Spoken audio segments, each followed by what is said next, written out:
আমি কোন পথে যে চলি, কোন কথা যে বলি, যে পুলিশ স্টেশনেই যাই না কেন আমার কপালে জোটে একই বলি, আবার চলে এসেছিস অমুকের বাচ্চা তমুকের বাচ্চা, জ্বালাতন করার জন্য আমাদের জ্বালাতে এসেছিস না। দেখুন, এটা হচ্ছে দ্বিতীয় পর্ব। প্রথম যে পর্বটা এই বিষয় নিয়ে আমরা করেছিলাম তার লিঙ্কটা আমি প্রথম কমেন্টে দিয়ে রাখছি, এবং আজ এই দ্বিতীয় পর্ব যেখানে আমরা কথা বলছি একটা ধসে পড়া, হাড়গোড় বেরিয়ে যাওয়া, জরাজীর্ণ হয়ে যাওয়া পশ্চিমবঙ্গের সিস্টেমকে নিয়ে, যে সিস্টেমকে আপনাকে কিন্তু অবশ্যই করে সালাম ঠুকে যেতেই হবে। তার যতই হাড়গোড় বেরিয়ে যাক, সে যতই ধুঁকতে থাকুক না কেন, আপনাকে তাকে সালাম ঠুকতেই হবে। আমি এর আগের দিনের যে পর্বটা করেছিলাম সেখানেও একটা রিপোর্টের কথা আপনাদের সামনে তুলে ধরেছিলাম, সেটারই দ্বিতীয় পর্ব আজ। আমাদের গোটা দেশের মধ্যে এই পশ্চিমবঙ্গ কেন পুলিশিং এবং জাস্টিস ডেলিভারিতে সবার নিচে রয়েছে, সবার শেষে, সেটা খানিকটা হলেও বুঝতে পারবেন। আর এই কথাটা আমি বলছি না, এটা একদম স্ট্যাম্প মারা একখানা তথ্য যে জাস্টিস ডেলিভারি এবং পুলিশিংয়ের ক্ষেত্রে আমাদের রাজ্য এই গোটা দেশের মধ্যে সবার নিচে, সব থেকে খারাপ জায়গায় রয়েছে। তো বিভিন্ন পুলিশ স্টেশনের কি অবস্থা সেই রিপোর্ট আমি আপনাদের সামনে তুলে ধরছিলাম। তো সেখানে রিপোর্টে বলা হচ্ছে এবার বিধাননগর মহিলা থানার কথা। থানায় সাব ইন্সপেক্টর, অতিরিক্ত সাব ইন্সপেক্টর মিলিয়ে অফিসার পদে হাতে গোনা 5 জন। সাব ইন্সপেক্টরই থানা প্রধানের দায়িত্ব সামলান, কিন্তু দুপুর রোদে থানায় ঢুকে দেখা গেল তারা কেউ নেই। ডিউটি অফিসারের টেবিলও ফাঁকা। কয়েকজন মহিলা হাতে টিফিন বাক্স নিয়ে ঘুরছেন, একজন চেয়ারে গায়ে নিয়ে মোবাইল দেখছেন, আরেকজন আবার সদ্য ডেলিভারি পাওয়া হাতঘড়ির বাক্স খুলে বাকিদের দেখাতে ব্যস্ত। কারো পরনেই পুলিশের উর্দি নেই। এটা হচ্ছে একটা মহিলা থানার কথা। কেউ আছেন? ডাক শুনে টিফিন বাক্স হাতে ঘুরে বেড়ানো মহিলাদেরই একজন এগিয়ে এসে নিজেকে কনস্টেবল বলে পরিচয় দিলেন। ডিউটি অফিসারের টেবিল ফাঁকা কেন? অভিযোগ নেবেন কে? মহিলা বললেন, বলুন না, আমরা কনস্টেবল, সিভিকেরা তো রয়েছি। আসলে 5 জন অফিসারের 2 জন অসুস্থ হয়ে ছুটিতে। থানার দায়িত্বে থাকা সাব ইন্সপেক্টরও সদ্য ছুটিতে গিয়েছেন, দিন কয়েক বাদে ফিরবেন। 2 অতিরিক্ত সাব ইন্সপেক্টরের একজন গিয়েছেন এক জায়গায় ডিউটি করতে, অন্যজন টেবিল অফিসারের ডিউটি করছিলেন। তাকেও নগরপালের অফিস থেকে জরুরি কারণে ডেকে নেওয়া হয়েছে। এখন কেউ অভিযোগ করতে এলে তাহলে কি হবে? অভিযোগ লেখার অফিসারই তো নেই। মহিলা কনস্টেবল বললেন, কিছুক্ষণ পর ঘুরে আসতে বলবো। খুব গুরুতর কিছু হলে ডিউটি অফিসারকে ফোনে খবর দিয়ে দেব, তিনি আসা পর্যন্ত অপেক্ষা করতে হবে। এক দুপুরে বিধাননগর মহিলা থানায় গিয়ে এমনই পরিস্থিতি চোখে পড়ল। অথচ তথ্য প্রযুক্তি তালুক সেক্টর 5-এ কাজে আসা মহিলাদের নিরাপত্তার কথা ভেবেই একসময় এইখানে তৈরি করা হয়েছিল এই মহিলা থানা। সেখানকার পুলিশ কর্মীরাই জানালেন, নারী নিগ্রহ থেকে ধর্ষণের মতো গুরুতর অভিযোগ প্রায়ই আসে ওই থানায়। সেসব নিয়ে ওই মহিলা থানায় প্রাথমিক মামলা হয় ঠিকই, কিন্তু কর্মীর অভাবে বেশিরভাগ ঘটনার তদন্তভারই তুলে দিতে হয় পাশের থানার হাতে। মহিলা কনস্টেবল বলছিলেন, বহু সময়ই অভিযোগকারিণীকে মহিলা পুলিশ কর্মীর বদলে পাশের থানার পুরুষ পুলিশ কর্মীর প্রশ্নবাণের মুখোমুখি হতে হয়। বারবার একই কথা বলতে বলতে বিরক্তিতে অনেকেই যেমন মামলা তুলে নেন, অনেকে আবার পরিষেবা পাবেন না ভেবে মহিলা থানায় আসেন না। এটা একবার রিপিট করি, আরও একবার শুনুন। বারবার একই কথা বলতে বলতে বিরক্তিতে অনেকে যেমন মামলা তুলে নেন, অনেকে আবার পরিষেবা পাবেন না ভেবে মহিলা থানায় আসেনি না। আপনি ধরুন একজন মহিলা, তার শ্লীলতাহানি হয়েছে অথবা তার ধর্ষণ হয়েছে বা তাকে খুন করার, পুড়িয়ে মারার চেষ্টা করা হয়েছে। সেই মহিলা থানায় আসবেন অভিযোগ জানাতে। মহিলা থানা একটা সেফ স্পেস, সেখানে তিনি জানেন যে তিনি আসতে পারেন, তার অভিযোগের কথা তিনি জানাতে পারেন। সেই আশা ভরসার জায়গাটা কি আদৌ রয়েছে? সেই মহিলা যদি থানায় আসেন এবং তাকে যদি দূর দূর করে তাড়িয়ে দেওয়া হয়, যদি তাকে বলা হয় এখন হবে না, এখন তো কেউ নেই, আপনি কিছুক্ষণ পরে আসুন, আপনি ভাবতে পারছেন একজন মহিলা যার সঙ্গে ওই রকম ঘটনা ঘটে গেছে, যাকে থানায় এসে পুলিশের সামনে নিজে কিভাবে তিনি নিগৃহীত হয়েছেন সেই সমস্ত কথা বলতে হবে, বর্ণনা করতে হবে, তাকে দাঁড় করিয়ে রাখা। একজনের সঙ্গে যার সঙ্গে ধর্ষণ হয়ে গেছে তাকে থানায় দাঁড় করিয়ে রাখা, তাকে বলা কিছুক্ষণ দাঁড়ান, একটু পরে আপনার কথা শুনছি, অথবা বলা কিছুক্ষণ পরে আপনি অন্য কোথাও থেকে ঘুরে ফিরে আসুন।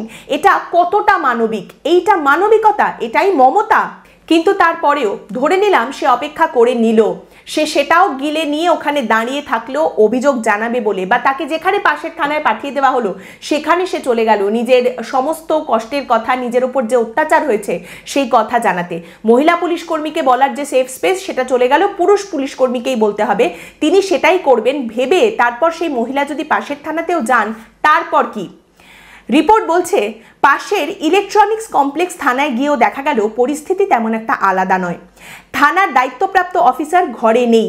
বিশাল টিভির সামনে সোফায় বসে একজন, টিভিতে চোখ রেখেই বললেন, বড়বাবু তো বিশ্রাম নিতে গেছেন, সন্ধ্যের আগে দেখা হবে না। গেটে বন্দুক হাতে দাঁড়ানো মহিলা পুলিশকর্মী বললেন, আমি আর ডিউটি অফিসার আছি, বলার থাকলে সেখানে বলতে পারেন। ডিউটি অফিসারকে বলা হলো কর্মক্ষেত্রে হেনস্থার অভিযোগ জানাতে আসা হয়েছে। তিনি বললেন, উৎসবের ডিউটি চলছে, খুব চাপ, এ নিয়ে এত চিন্তার কি আছে, পরে লিখে এনে অভিযোগ জানাবেন। অফিসারের সামনের টেবিলের কাঁচে লাগানো রয়েছে একটি ফোন নম্বর, পরিষেবা সংক্রান্ত অভিযোগ থাকলে তাতে জানাতে বলা হয়েছে, কিন্তু বারবার সেই নম্বরে ফোন করলেও ফোন গেল না। একই অবস্থা ছিল মহিলা থানার ল্যান্ড ফোন নম্বরেরও। ফোন করলেই বারবার শোনা যাচ্ছে, আপনি একটি ভুল নম্বর ডায়াল করেছেন।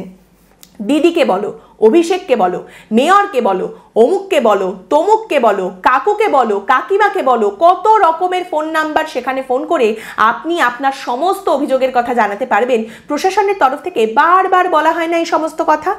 এর থেকেও খারাপ অবস্থা হচ্ছে, আপনি যদি কোনো থানায় ফোন করেন, আপনি সেই থানায় একাধিকবার ফোন করতে পারেন, ফোন কি আদৌ লাগবে?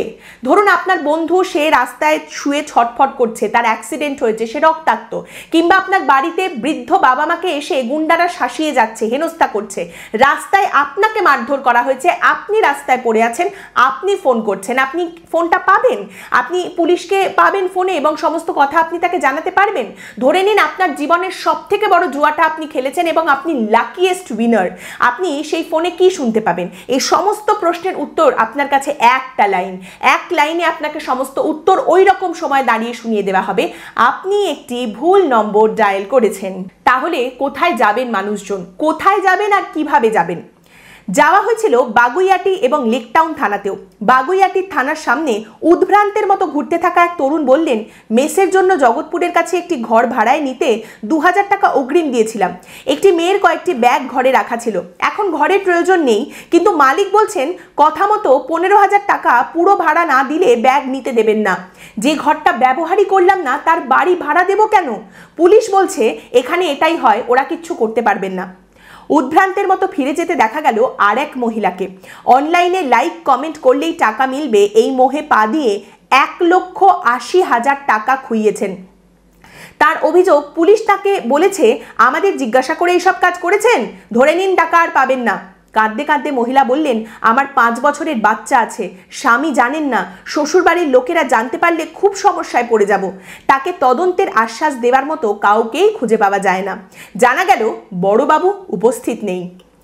লেকটাউন থানাতেও দেখা মেলেনি প্রধান অফিসারের।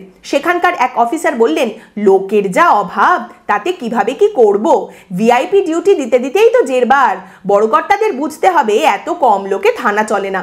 বিধাননগরের নগরপাল শ্রী মুকেশকে বারবার ফোন করা হলেও তিনি ফোন ধরেননি, উত্তর দেননি মেসেজের। আমাদের রাজ্যের এই প্রত্যেকটা থানায় কি চলছে, কি কাজ হচ্ছে, পুলিশ কর্মীরা কি করছেন, কি অবস্থা, কি চিত্র তার সামনে উঠে আসছে একবার ভাবুন। সাংবাদিক নীলোৎপল বিশ্বাসের রিপোর্টের আগের পর্বেও আমি উল্লেখ করেছিলাম এবং এই পর্বেও বলছি, তাকে অসংখ্য ধন্যবাদ যে তিনি এই চিত্র সামনে তুলে ধরেছেন, সামনে নিয়ে এসেছেন। এইখানেই আপনাকে একটা খুব ইন্টারেস্টিং বিষয় বলি। আপনারা জানেন তো অনেক সময় সাংবাদিকদের বা যারা সরকার বিরোধী কথাবার্তা বলেন, আমাদের মতো মানুষ যারা রয়েছেন, তাদের বিরুদ্ধে অনেক সময় এফআইআর হয়, তারপর সেটা একটা মামলা হয়ে যায় এবং সেখানে দেখা যায় যে গভীর রাতেও অভিযোগ নেওয়া হচ্ছে তাদের বিরুদ্ধে, আবার ভোরবেলা হলেও অভিযোগ নেওয়া হচ্ছে এবং সেটা এফআইআরও হচ্ছে, সেখান থেকে মামলাও হচ্ছে। কিন্তু আপনি বা যে কোনো সাধারণ মানুষ একজন যদি আমরা যাই থানায় একটা অভিযোগ লিখতে, সেখানে একটা জিডি নেওয়ার জন্য, একটা এফআইআর করার জন্য রীতিমতো আমাদের নাজেহাল হয়ে ঘুরে বেড়াতে হয়। নেওয়া হয় না অভিযোগ, বের করে দেওয়া হয় থানা থেকে, এটা করে কিছু হবে না, এসবের কোনো লাভ নেই, যাও পরে দেখা যাবে, এসব বলে জাস্ট বের করে দেওয়া হয়। আপনারা জানেন যে জেনারেল ডায়েরি করার পর সেটার মধ্যে কোনো মেরিট আছে কিনা দেখার পর সেটার একটা এফআইআর হয়, সেখান থেকে তদন্ত, মামলা সমস্ত কিছু হয়। তার মানে এখন বিষয়টা দাঁড়াচ্ছে পশ্চিমবঙ্গের প্রত্যেকটা থানায় কোনো অভিযোগ, কোনো জিডি, সেটা আদৌ এফআইআর হবে হবে কি হবে না সম্পূর্ণভাবে নির্ভর করছে পুলিশের মর্জির ওপরে। পুলিশের ইচ্ছে হলে সেটা এফআইআরও হবে, সেটা মামলাও হবে, জামিনযোগ্য ধারাও হবে, আর পুলিশের ইচ্ছা না হলে অভিযোগটা নেওয়াই হবে না, জিডিও হবে না, এফআইআর তো অনেক দূরের কথা, তাই না? সেই ছবিই উঠে আসছে। তাহলে কিভাবে এফআইআর হয়, কিভাবে মামলা হয় সেটা বুঝতে খুব বেশি সময় তো লাগার কথা নয়। মানুষ বিপদে পড়লে থানায় যায়, নাকি থানাকেই বিপদ মনে করে মানুষ আসলে থানাকে অ্যাভয়েড করে? এইটা আমাদের পশ্চিমবঙ্গে এখন একটা বড় প্রশ্ন। এই যে পর্ব আমি করলাম, এরপরে আমার বিরুদ্ধেও একটা অভিযোগ হতে পারে, একটা জিডি, সেখান থেকে এফআইআর, সেখান থেকে মামলা হয়ে যেতেই পারে, অথবা মানহানি করা হয়েছে, মানহানি করার চেষ্টা করা হয়েছে, এই সমস্ত বলে কোনো পুলিশ কর্তাও করে ফেলতেই পারেন, সে হেনস্থায় ভয় নেই। কিন্তু একটাই কথা, সেটা হচ্ছে যে এই যে সমস্ত কথাবার্তাগুলো বারবার সামনে উঠে আসছে, এইগুলো মনে হয় পুলিশ প্রশাসনের মাথায় যারা রয়েছেন কর্তা, তাদের একটু খতিয়ে দেখা উচিত। সবেতেই তো তারা বলেন যে আমরা এটা জানি না, এই জানতে পারলাম এরপর খতিয়ে দেখব, এইটাও একটু খতিয়ে দেখা উচিত। যখন জানা গেল, যখন সামনে গোটা বিষয়টা উঠে এলো, সেরকম কোনো আত্মসমালোচনা, কোনো ইমপ্রুভমেন্ট, কোনো পদক্ষেপ, সেগুলো কি দেখা যাবে? You can shoot the messenger, but before that get the message in your head.